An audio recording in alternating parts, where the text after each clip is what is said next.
and look at me bragging about it here, right? Like Yeah. I'm not saying this like, man, I can't believe Martin Short is such a jerk. No, I'm like, I got made fun of by Martin Short. Welcome again to It Doesn't Take a Genius, conversation with introspective perspectives and pithy points of view.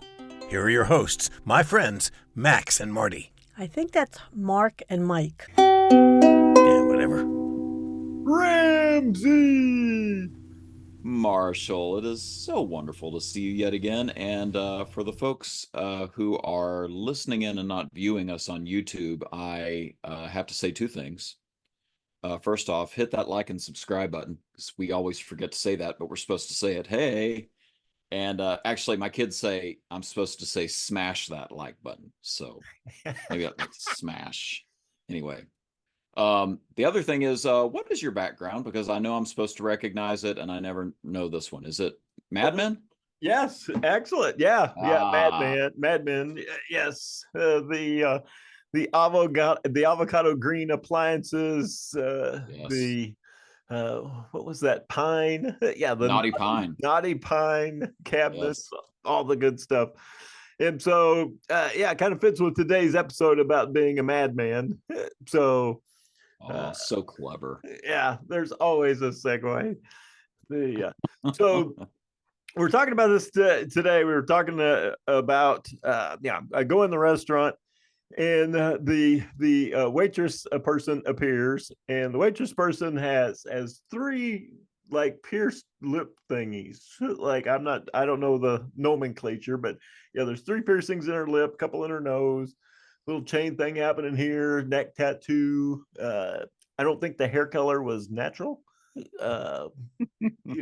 a whole different hues that maybe you'd see in the Aurora Borealis. And so, and I got to thinking about it, right? But she was outstanding. Ah. And so her capabilities at the craft of waitressing were far above those that I had seen recently, and therefore all the stuff she did went from weird and odd to, oh, it's kind of cool. Yeah. So you have a thesis that kind of goes along with that. Do you want to just hit it with us? Yeah. So you can act as silly and as eccentric as you want, as long as you are exceptional at your job. If you try to act silly and eccentric and you're not good at your job, you look like a moron. You look silly and eccentric. yeah, with no other redeeming qualities. I was thinking about my father. He was having bladder issues, right? And so everybody was like, well, you got to go see Dr. Vaughn, and he was like an hour away. And we're like, Dr. Vaughn, yeah, he's if you're having trouble peeing, this is your guy. This is, nobody else in the tri-state. So you walk in the room, and Dr. Vaughn walks in, and he's got this Willie Nelson vibe. He's wearing the fringe leather jacket with the tassels from the 70s. He's got this ponytail goes halfway down to the middle of his back. These obscenely strange cowboy boots with, I'm sure, some sort of endangered species on them. Yep. And you're like, well, this guy's a nut job. But come to find out, it didn't take you very long to figure out he is the absolute best, in this case, urologist in our market. Huh. And so number one, you might say. Yeah, he's number one in number one. So yeah, so you let it all pass. People referred him, and it became kind of the persona. He was out there. He was eccentric. Lo and behold, perfectly acceptable if you're at the top of your field, and you might even have to define top of your field. Maybe you're the absolute best waiter or waitress in your restaurant, or maybe in the area, or maybe in the, your sales or your manufacturing performance is top in the region or the district, or whatever it is. But you have to excel if you want to be accepted with your eccentricities. So you're reminding me of a character that Fred Armisen played on Saturday Night Live, called Nicholas Fane, who, he would do like Weekend Update segments, where he'd sort of take over the mic, and like long, sort of stringy hair, sort of counterculture. He's wearing an army jacket, and he says, if you're not familiar with my comedy, I take current events and give my own, unique skew to the events. And then he starts like trying to, riff off of a headline and talk about current events, but he's so poor at it that like it never goes anywhere. And eventually, like the anchor of Weekend Update turns on him and is like, just shut up. So even Saturday Night Live, which I guess at one point was considered kind of counterculture, I think it's pretty establishment now. But a place that sort of saw itself as a beacon of we try to be progressive with our comedy. They even made fun of people who couldn't deliver on the actual progressiveness. So the guy just looks like an idiot. That, to your point, that's sort of the shtick. That's the point of the comedy. So there's an example even from within, sort of a counterculture tradition where, you need to be good at this if you're going to do it. Oh yeah. It was a wonderful example. I was watching some basketball documentary, and there was this basketball player, and he just looked like a good basketball player, nice defensive player. And at some point, the announcer said, that's Dennis Rodman. And he looked Really? completely like just any standard college player, and then because I remember Dennis Rodman, but my recollection of Dennis Rodman, as many people, is just tattoos everywhere. Every single game he changed his hair color to some vibrant thing that was going on. He was on, I believe it was the cover of Time magazine, wearing a wedding dress. Yeah. His exploits in Vegas were the stuff that would make Van Halen blush. Right. And everybody let him get away with it because he was winning championships. Right. Because Michael Jordan came out and said, we wouldn't win championships without him. He's that important to the team. And he became famous enough that he was able to go over to North Korea, right, hang out with Kim Jong-il, and broker a little, try to broker a little world peace. And everybody went, that's Rodman. He's won championships. That's fine. Anybody else would have gotten canceled, labeled a traitor, not allowed back in the country. That's just Rodman. Heck of a defensive player. And they give a pass to all the eccentric behavior because he was wildly successful. Did I ever tell you about the time that I was made fun of personally by Martin Short? No, but I'm on the edge of my seat. So my dad worked with a car dealer he was in Long Island, and Dad had gone up to work with him a few times, and just wonderful man, was very kind to our family. He loved to take us to, he took Mom and Dad, he took Dad, and he took the whole family one time. On separate occasions, we went to Broadway shows, and then a really nice dinner where he had the best seat in the house and knew the maitre d' personally, and showed up in his Bentley, and we just felt like we were living large. And I went on a college trip with some college friends, and I said, do you think Mr. Lieberman would get us a seat at Sardi's? Do you think that'd be possible? And so not only did he get us a really nice table at Sardi's, but he also came and watched us eat. Like, he and his paramour at the time, who had a rock on her hand that, all the ladies in my group were just like, did you see the diamond on her finger? They just couldn't believe it. So it was like, we were just so out of our element. None of us checked our coats. We were so like, we're not sure we can even afford this. We didn't even check our coats and hung them on the back of our chairs. And first off, Sardi's customer service was exquisite when they realized that we could only pay for dessert. within 30 seconds, the whole table was cleared of anything but the dessert, silverware and place settings. But halfway through the meal, the server said, do you want to know anything about Sardi's? And if you're not familiar, it's a very famous Broadway eatery, has characters on the wall from all these different places. It was in one of the Muppet movies as a set and lots of things. He was the one who pointed out that Martin Short was sitting, across from us with his entourage.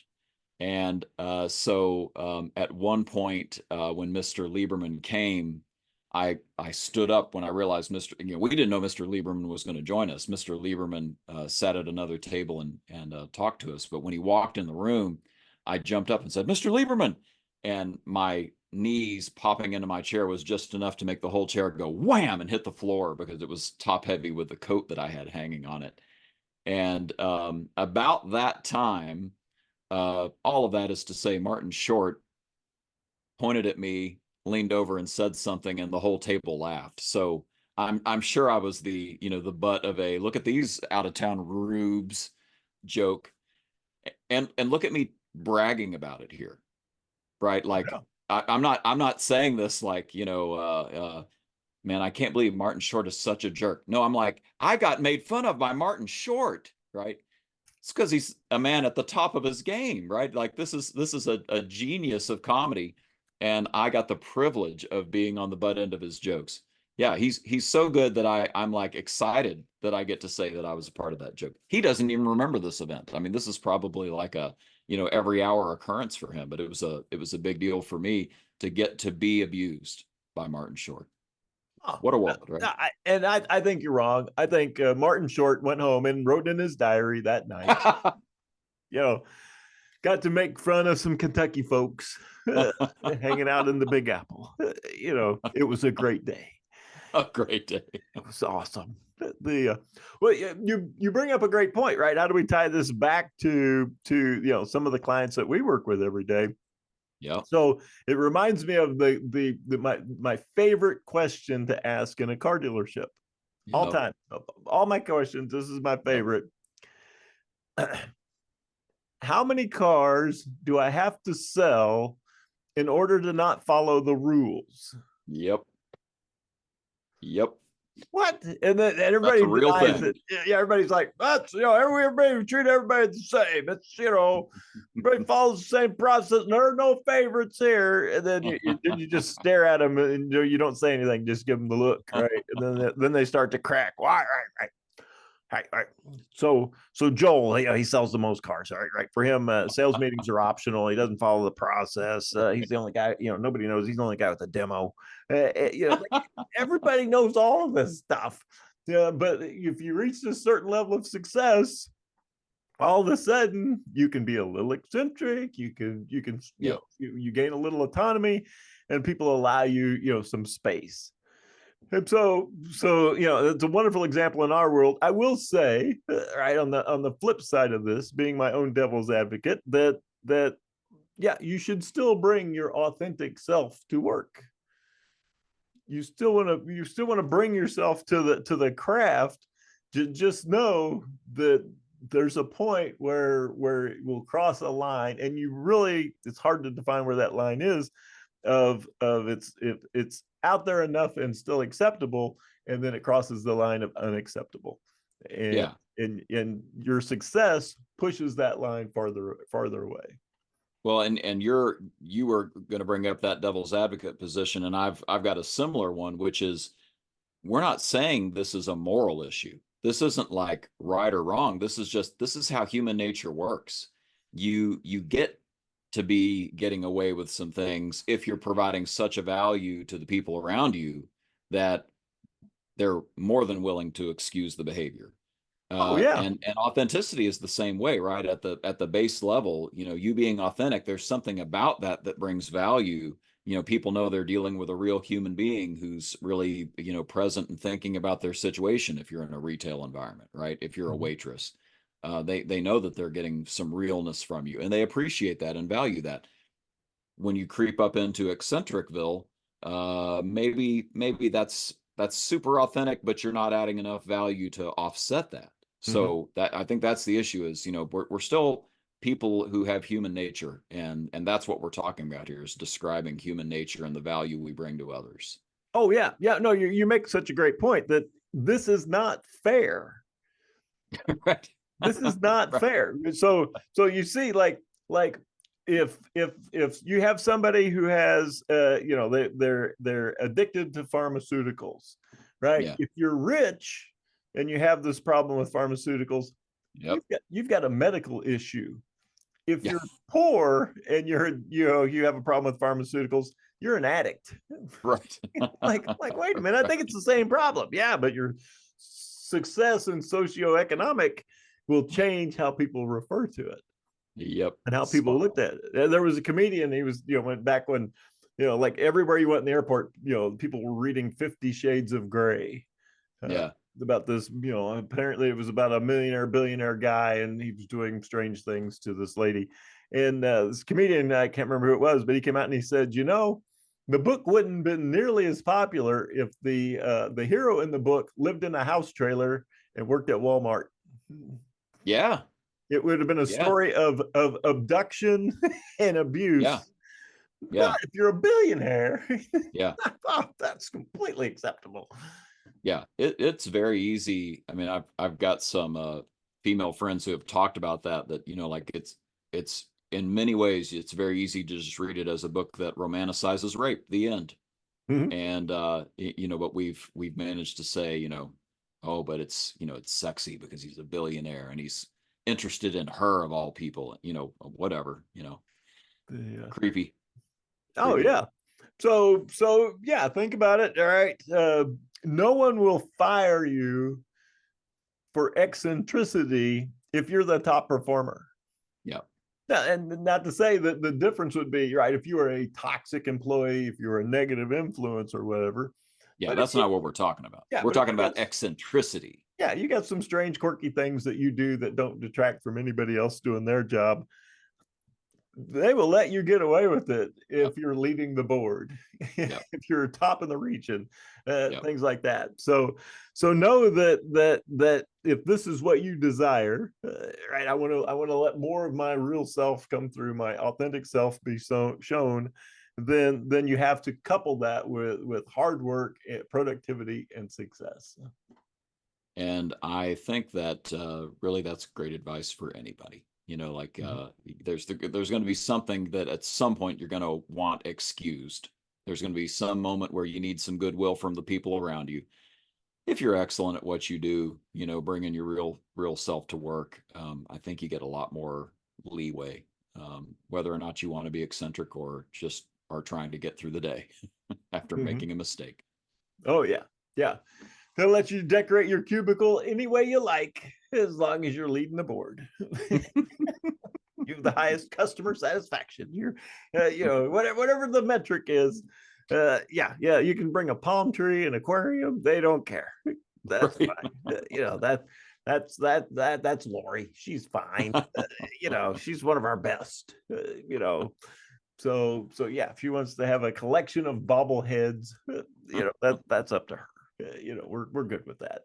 So yeah, think about where are you at on this scale, both eccentric wise and performance wise. And if you think there's more of the world that you want to show, know that there has to be success to go with that. I think that's right. All right. We've had a lot of eccentricity from a certain gentleman, and every bit of it has been excused. Oh, because he is the best voiceover artist we've ever worked with, frankly. Oh, yeah. And he works for us for free. So that's the performance I'm looking for. So you're absolutely right. There is no equal. Take it away, Mr. Wolf. And that's a wrap. It doesn't take a genius. The blog dedicated to reducing the irreducible. Next time, prime numbers. What makes them so special? Join us then, and thanks for listening. That's good enough.